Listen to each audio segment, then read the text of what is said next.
हाँ तो बेटा, बहुत बहुत स्वागत है आपका केमिस्ट्री विद बाकी में। आज मैं दो टॉपिक लेने जा रहा हूँ। एक तो आपकी पियर्सन थ्योरी क्या होती है और एक आपका सिम्बायोसिस। ठीक है, तो आगे अपन देखेंगे। उससे पहले मैं आपको बता दूँ क्लासिफिकेशन ऑफ एसिड और क्लासिफिकेशन ऑफ बेस। मैं ये नहीं बताऊंगा, पढ़ के नहीं बताऊंगा, क्योंकि लेक्चर लंबा हो जाएगा, आपको ज़्यादा दिक्कत आएगी। हार्ड एसिड इनको आप पढ़ेंगे बॉर्डर लाइन पे, जो कि एसिड और बेस दोनों का काम करता है। ये सॉफ्ट एसिड, इसी तरीके से बेस में भी हार्ड बेस, बॉर्डर लाइन और सॉफ्ट बेस। ठीक है, मैं यहाँ पर आपके लिए थोड़ा सा कैमरा स्टेबल कर देता हूँ। ठीक है, तो आप क्या है इससे थोड़ा सा देख पाएंगे, या तो आप इनका स्क्रीनशॉट ले लीजिए। अगर आप मेरे लेक्चर से नोट्स वगैरह बनाते हो तो उसमें भी आपको क्या होगी, आसानी होगी। ठीक है, चलिए आगे। अपन देखने वाले हैं आज बेटा पियर्सन थ्योरी। पियर्सन थ्योरी में क्या होता है, according to Pearson the complex formed by hard hard interaction या soft soft interaction are comparatively stable. कहने का मतलब ये है कि अगर किसी का हार्ड टू हार्ड इंटरेक्शन हो रहा है या सॉफ्ट टू सॉफ्ट इंटरेक्शन हो रहा है तो ये ज़्यादा स्टेबल होंगे।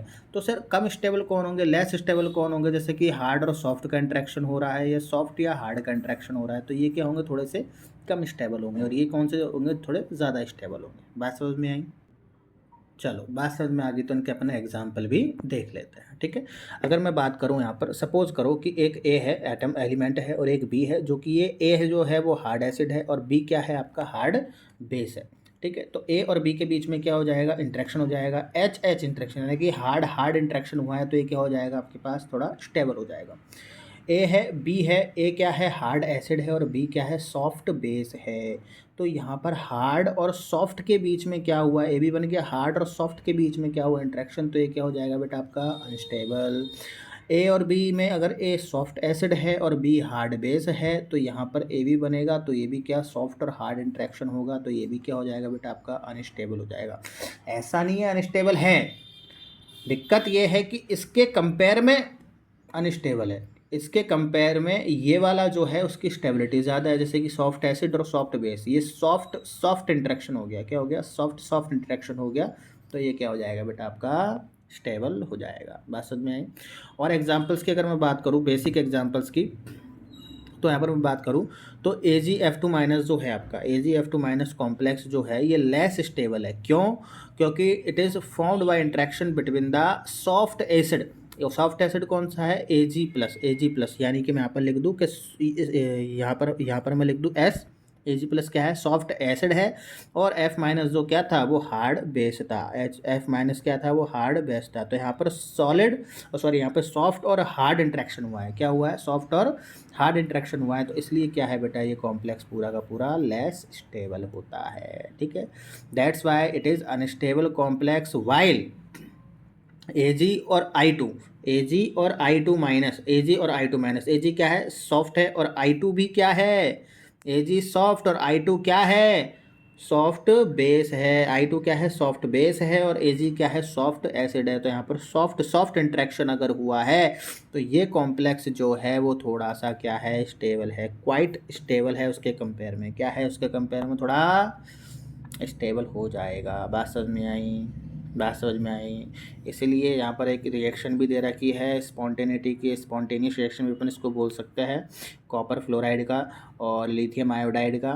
तो यहाँ पर कॉपर और फ्लोराइड में अगर देखें तो सॉफ्ट हार्ड इंट्रैक्शन है, तो ये लेस है, सॉफ्ट हार्ड सॉफ्ट इंट्रैक्शन, तो ये भी लेस स्टेबल है।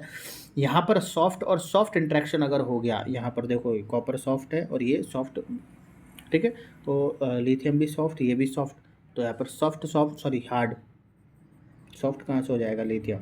फ्लोरीन भी तो हार्ड होता है ना बेटा। पीछे वाली टेबल मैंने आपको किस लिए दिखाई थी, इसलिए दिखाई थी ताकि आप यहाँ पर देख सको। ठीक है, तो यहाँ पर सॉफ्ट सॉफ्ट इंट्रैक्शन है तो भी स्टेबल है, हार्ड हार्ड इंट्रैक्शन है तो भी स्टेबल है। सेम इंट्रैक्शन के क्या होने चाहिए, ये होने चाहिए, तब जाके क्या बनेगी, अपनी बात बनेगी। मैं आपको थोड़ा सा ये दिखा देता हूँ ताकि आप यहाँ से अच्छे से नोट्स प्रिपेयर कर सकें या फिर स्क्रीनशॉट लेकर आप इनका फ़ायदा उठा सकें। हाँ तो बेटा अब नेक्स्ट टॉपिक पे मैं आ जाता हूँ, यहाँ पर सिम्बायोसिस।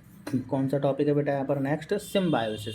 अच्छा ये थोड़ा अच्छा है, इसने पियर्सन थ्योरी को थोड़ा चेंज किया है, या फिर बोल सकते हैं कि चैलेंज किया है कि अब according to Pearson, hardness and softness is absolute property of metal ion.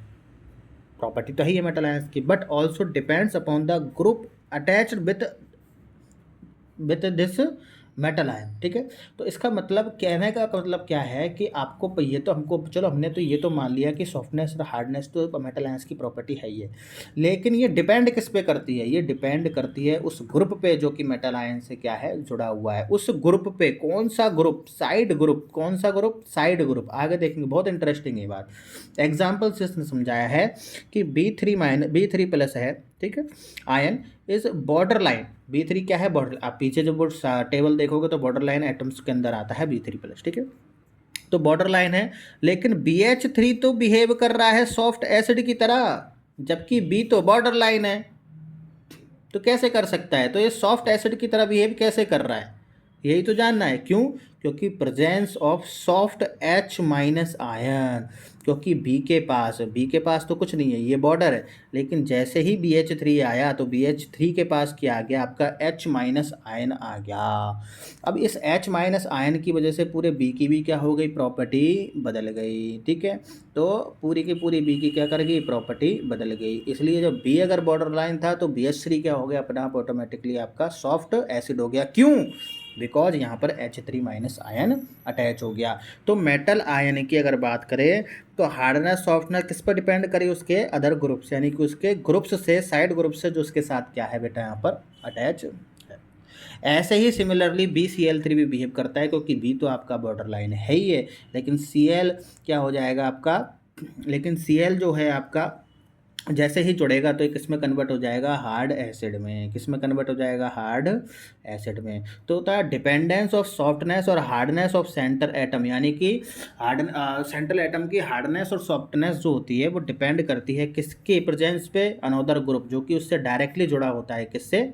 Metal ion से। यानी कि मेटल आयन से डायरेक्टली जुड़ने वाला जो भी अनदर ग्रुप है, जो भी अनदर ग्रुप है, उस पर डिपेंड करता है कि मेटल आयन की सॉफ्टनेस हार्डनेस क्या होगी। इस प्रोसेस को ही क्या बोलते हैं बेटा अपन? सिम्बायोसिस,